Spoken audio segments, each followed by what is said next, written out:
I mean, what I feel is what invoked in me is really the feeling of concern I had.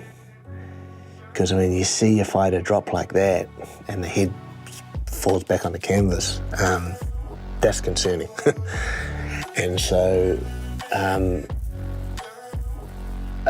just anxiety. I feel like, man, nothing about the fight. I didn't care about the fight, and I didn't care, like, well done to Alex and stuff, but my immediate concern, even to this day, is just flashbacks of trying to get to Israel and make sure he's okay, and just wondering if the medical care that we had at that time was up to scratch, because quite often at these fight shows they're not, and just being concerned for his health, because I know what a blow like that can do in the sport sometimes. So yeah, that's the main thing that is kind of invoked in me, that feeling of concern when I think about that fight.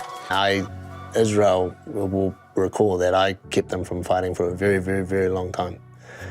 And because in the fight world sometimes, in the local promotions and stuff, sometimes they say they give you 4 weeks, 30 days. Yeah.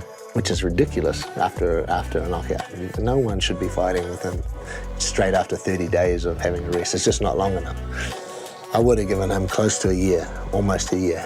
And to be honest, I'll admit this now, there would have been times when I lied about getting him a fight.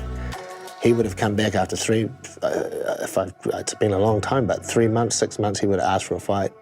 And I would have just said to him, I said, look, there's no fight available, mate. I can't get you a fight. No one wants to fight you.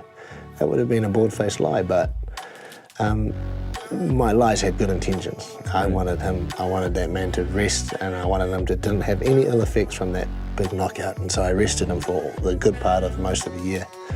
And I do remember it took some lying for me to do that, but we're here today, so he can forgive me for that lie. Do you think it's personal for him? For a fighter, you always want to revenge your losses like that. So, having been a fighter myself, give me a chance tomorrow. You bring in one of my opponents that beat me right now, and then I'm straight away, my mind's going to go to avenging that loss. But I think there is a little bit of personal stuff there, and the trick is, right, when fights like this get personal, is to kind of separate that from the emotion of the fight and the strategy of the fight and the tactics that are going to go on. You want to completely separate all of that, make sure they're all very distinct, and you've got them in different groups, and you don't get them confused with each other, because that's when things go wrong. But yeah, I think there is. For me, it's just a challenge. Just a challenge. It's the ultimate challenge.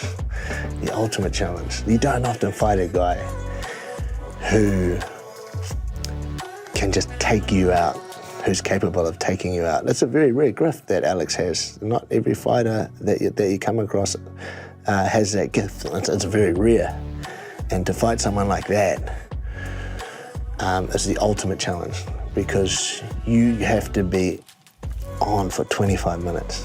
You can be off for 2 seconds, like Israel was in the last fight they had, and then the whole landscape of the fight, whether you're winning or losing, doesn't matter, because that to me is like the ultimate challenge, I think.